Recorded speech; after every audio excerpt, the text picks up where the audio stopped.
Hello বন্ধুরা, আমার YouTube channel Tapan লাইফস্টাইলে তোমাদের সবাইকে স্বাগত জানাই। আজকে আমি তোমাদেরকে দেখাবো ব্র্যাকেট ব্লাউজ থেকে কিভাবে মাপ তুলে আমরা ব্র্যাকেট ব্লাউজ কাটিং করব।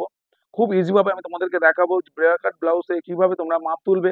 আমরা অনেকেই নিতে যাই না ব্র্যাকেট ব্লাউজ থেকে। আমাদের কাছে যদি ব্লাউজ আছে, কাস্টমার যদি আমাদের কাছে ব্লাউজ থেকে মাপ তুলে আমাদের কাটিং করতে দেয়, সেখানে আমরা বুঝতে পারি না যে কিভাবে আমরা ব্র্যাকেট ব্লাউজ থেকে মাপ তুলবো। আমরা অনেকেই ঘাবড়ে যাই যে ব্র্যাকেট ব্লাউজ থেকে কিভাবে মাপ তুলতে হয়, সেটা আমি তোমাদেরকে খুব ভালোভাবে দেখাবো। ব্র্যাকেট ব্লাউজ থেকে কিভাবে মাপ তুলতে হয় খুব ইজি ভাবে আমি তোমাদেরকে দেখাবো, আর পারফেক্ট পদ্ধতিতে তোমাদেরকে দেখাবো। এই যেভাবে মাপ দেখাবো এইভাবে মাপ নিয়ে তোমরা কাটিং করলে একদম যে মাপে আছে সেই মাপে ফিটিংস হবে। দেখো, প্রথমে আমি হুকগুলো জয়েন করে নিয়েছি, যেভাবে হুকগুলো লাগানো হয় সেগুলো লাগিয়ে নিয়েছি। আর এটা কিন্তু টানবো না, এটা না টেনে আমরা কিন্তু মাপ নেব। টানলে কিন্তু আমাদের যে ব্লাউজ বানাবো সেটা বড় হয়ে যাবে। না টেনে একটু প্রথমে অবশ্যই এরকম টানবো, টেনে তারপরে আবার নর্মালে এরকম হাত চেপে নর্মালি জায়গায় নিয়ে আসবো এটাকে। যেমন আছে ব্লাউজটাকে একটু সমানভাবে পাতবো, হালকা টেনে নেব, খুব বেশি টানবো না। দেখো, ফিতেটাকে এদিকে 1/2 ইঞ্চি আমি বের করে নেব। এই হাতা যখন জয়েন্ট হয়েছে, হাতার মধ্যে কাপড় অনেকটা ভেতর দিকে ঢুকে গেছে এইদিকে, তাহলে ফিতেটাকে এটা ধরে নিয়ে ফিতেটাকে যখন ধরবো, ফিতেটা কিন্তু এইদিকে বাইরের দিকে 1/2 ইঞ্চি বের করে, এদিকে 1/2 ইঞ্চি বাইরে বের করে আমি মাপ নেবো। দেখো 34 এসছে, তাহলে এটার ছাতি হচ্ছে 34। আমি এখানে লিখে নেব এটা ছাতি 34।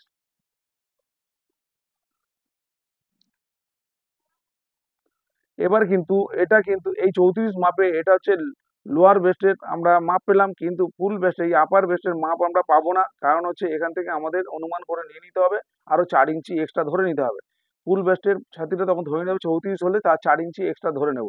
34 মানে ফুল ভেস্ট হচ্ছে 38। তাহলে এরপরে আমরা এর মাপ নেব কি, কোমরের। কোমরের মাপটা কিভাবে নেব, কোমরটা টান করে নেব। কোমরটা কিন্তু এইভাবে টান করেই নেব।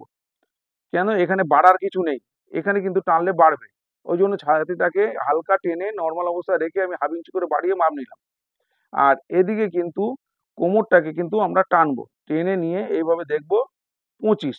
এই কোমরটা আছে 25, এই সোজা অবস্থায় কিন্তু আমরা মাপ নেব। তাহলে কোমর হচ্ছে 25। এবার আমরা কি করব, এখান থেকে সামনের গলার মাপটা নেব। এইভাবে একদম পুরো জয়েন্টটাকে ধরে নেব, এই জয়েন্টটা ভাঁজ অবস্থায় রাখবো। এখান থেকে ফিতে ধরে এইভাবে নেব 7 ইঞ্চি। তার মানে 7 ইঞ্চি এখানে আছে, আমরা কিন্তু 1/2 ইঞ্চি বাড়িয়ে কাটিং করবো, কারণ শোল্ডার জয়েন্ট হয়ে গেছে। আমি যদি 1/2 ইঞ্চি শোল্ডার জয়েন্টের উপরে তুলে নিই, তাহলে 7.5 এখানে আসছে। আমরা এইভাবে এখান থেকে ধরে নিয়ে দেখবো 7 ইঞ্চি আমার সামনে গলায় আসছে, ওটাকে 7.5 কাটিং এর সময় আমরা এখানে লিখে নেবো 7.5। তাহলে 7.5-এই কাটিং করব।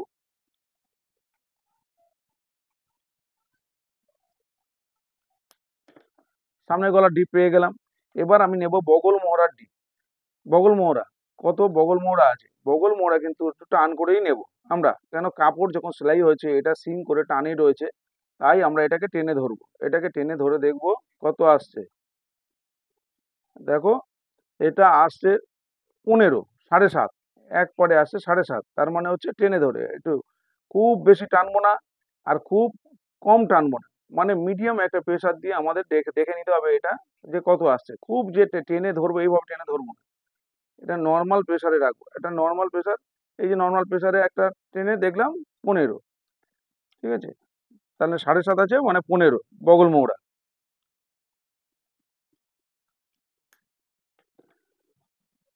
এবার আমি করব কি, হাতার এই সামনের পার্ট থেকে কি সামনের অবস্থায় কি কি মাপ নিচ্ছি সেটা তোমরা ভালো করে দেখো। এখান থেকে আমি হাতার ঝুল নেব, হাতার ঝুল এই জয়েন্ট থেকে, হাতার যে জয়েন্ট হচ্ছে সেই জয়েন্ট থেকে এখান থেকে ধরবো। দেখো 6। যদি একটু কুচকিয়ে থাকে তাহলে সেটাকে কিন্তু একটু টেনে ধরতে হবে, হাতাটাকে টেনে ধরে দেখতে হবে। দেখো 6 আছে, এখানে হাতার ঝুল হচ্ছে 6 কাটিং করার সময়। এবার এটা সামনে সেলাই হবে, এখানে শোল্ডারে জয়েন্ট হবে, সেটা আমরা বাড়িয়ে কাটিং করব। 6 সুতো বাড়িয়ে কাটিং করতে হয়, আমার প্রতি ভিডিওতে দেখিয়েছি। হ্যাঁ, হাতা কাটিং এর জন্য এখানে আসছে 6, তাহলে আমরা এখান থেকে 6 নেব।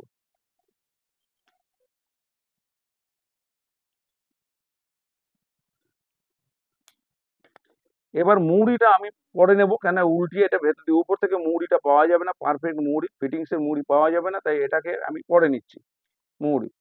এবার হচ্ছে আমার শোল্ডার, এইখানে কাঁধটা কত আছে এইটা আমাকে দেখতে হবে, তবে কিন্তু আমি পুরটা বের করতে পারবো।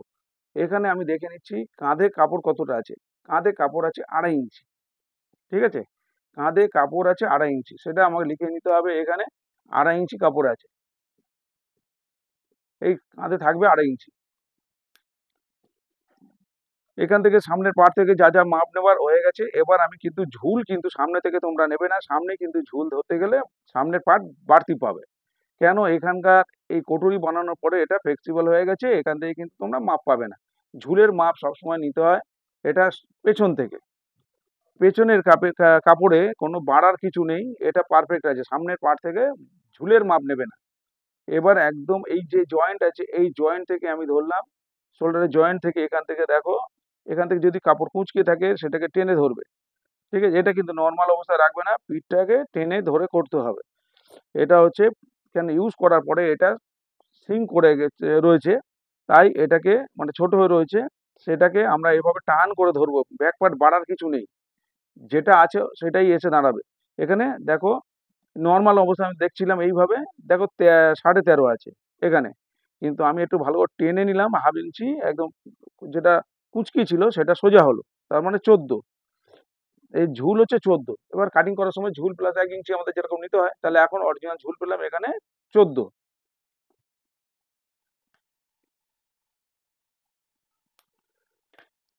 এবার পেছন পাটের ডিপ, পেছন পাটের ডিপ আমরা আর উপর থেকে নেবো না, এখানে ঝুল আমরা পেয়ে গেছি, তাহলে আমরা নিচ থেকে নেব। এই নিচ থেকে এইভাবে ধরবো, এইভাবে কুচিয়ে থাকলে ভালো করে টান করে ধরবো, পিঠের যে ডিপ আছে সেখান থেকে নিচে ধরবো, দেখো 5.5 ইঞ্চি আসছে। এবার কাটিং করে 5.5-এ রাখতে গেলে 3 সুতো নিচে সেলাই হবে, 3 সুতো উপরে সেলাই হবে, সেটা আমাদের কাটিং করার সময় বাড়িয়ে নিতে হবে। তাহলে এখন 5.5 আছে, কাটিং করার সময় 5.5, 6 ইঞ্চি 2 সুতো আমরা কাটিং করবো, তাহলে আমার 5.5-এ থেকে যাবে। তাহলে আমার হচ্ছে নিচ থেকে আমাদের ডিপটা তখন কাটিং করতে হবে, তাহলে ডিপটা নিয়ে নিলাম 5.5 ইঞ্চি পেয়ে গেলাম।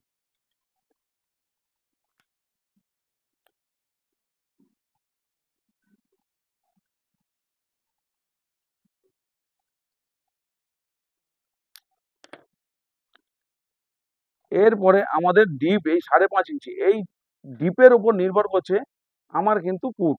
তাহলে এখানে ডিপ আছে কিন্তু টোটাল ঝুল, দেখো টোটাল ঝুল থেকে এইভাবে দেখলে ডিপটা আমরা দেখতে পাচ্ছি, ডিপটা অনেকটাই আছে। 5.5 ইঞ্চি 14 থেকে বাদ দিয়ে দেবে, এখান থেকে 5 ইঞ্চি 5.5 ডিপ আছে, ঝুল পেলাম 14 ইঞ্চি, 14 থেকে এটা মাইনাস করে কতটা ডিপ আমরা বুঝতে পারবো এগুলো। আর তাছাড়াও এখান থেকে আমরা দেখতে পাচ্ছি যে এতটা ডিপ আছে, তো এতটা ডিপের জন্য মানে ডিপের উপর নির্ভর করে পুট, সেখানে তোমরা সাইজ ছাতি অনুযায়ী আমরা বুঝতে পারবো। ম্যাক্সিমাম আমরা ব্লাউজ কিভাবে কাটিং করি, হয় 11-তে নয় 12-তে, এই দুটোতে কাটিং করি। 11, 5.5, তারপরে 5.5 নয় 6। তাহলে এখানে কত আসছে আমরা দেখি, এই এর ক্ষেত্রে আমরা 5.5 থেকে 6-এর মধ্যে কাটিং করতে পারবো এটা। তাহলে এখানে এই যে যা ডিপটা আছে, তাহলে আমরা এখান থেকে তো আমরা পাবো না, দেখো এইভাবে ধরে দেখতে গেলে এখানে এইভাবে আসছে, এখান থেকে আসছে, দেখো এখান থেকে দেখতে গেলে এটা এটা তো বাড়বে, এটা তো কিছু করার নেই। এইভাবে কিভাবে দেখবো সেটা বুঝতে পারছি না।